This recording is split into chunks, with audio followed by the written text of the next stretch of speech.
बोलिए सत्यनारायण भगवान की जय। श्री सूत जी महाराज बोले कि हे ऋषियों, सुंदर काशीपुरी नगरी में एक अत्यंत निर्धन गरीब ब्राह्मण रहता था। वह भूख और प्यास से बेचैन हुआ रोज पृथ्वी पर घूमता था। ब्राह्मणों से प्रेम करने वाले भगवान ने, ठाकुर जी ब्राह्मणों से बहुत प्रेम करते हैं। गरीब ब्राह्मण की स्थिति देखकर ठाकुर जी बूढ़े ब्राह्मण का रूप रखा है, उससे कहने लगे कि हे ब्राह्मण देवता, आप ये क्या कर रहे हैं? तो वो उससे कहने लगे, भाई कैसा भूखा प्यासा धरती पर घूमता है।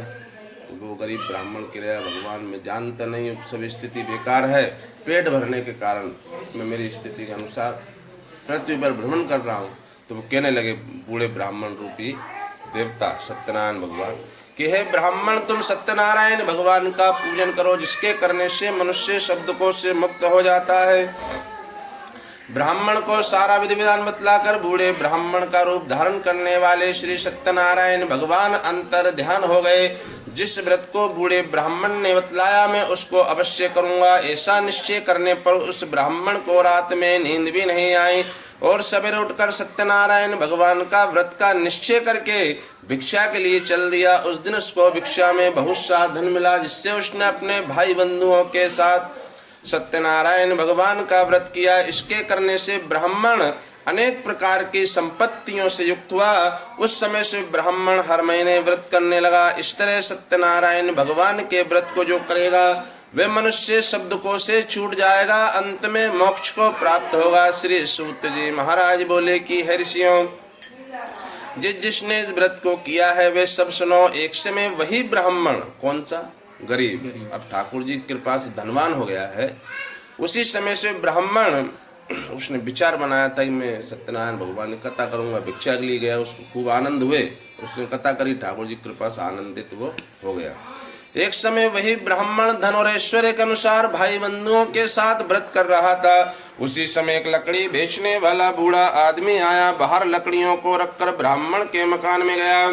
प्यास से दुखी लकड़ी बेचने वाला लकड़हारा ब्राह्मण को नमस्कार करके कहने लगा कि हे ब्राह्मण देवता, आप ये क्या कर रहे हैं? इसके करने से क्या फल प्राप्त होता है? कृपा करके मुझसे कहो।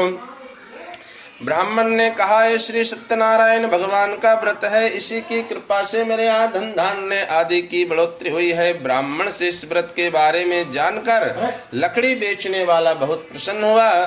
चरणामत लेकर प्रसाद खाने के बाद अपने घर को गया। लकड़ी बेचने वाले लकड़हारे ने अपने मन में इस प्रकार का संकल्प कर लिया कि आज गांव में लकड़ी बेचने से जो धन प्राप्त होगा उसी से मैं सत्यनारायण भगवान की उत्तम कथा करूंगा। जितने रुपए की लकड़ी बिकेगी सब ठाकुर जी को अर्पण करूंगा, चाहे 1 रुपए की बिके चाहे 1 लाख की। ऐसा उसने मन में संकल्प कर लिया।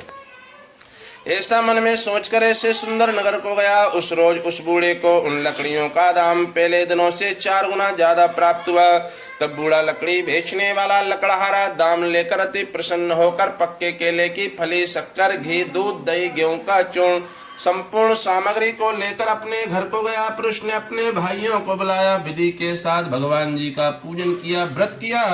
उस व्रत के प्रभाव से बूढ़ा लकड़ी बेचने वाला धन पुत्र आदि से युक्त हुआ और संसार के सारे सुख भोग कर अंत में वैकुंठ धाम को प्राप्त हुआ। रेवा खंडे 2रा अध्याय समाप्त। बोलिए सत्यनारायण भगवान की जय।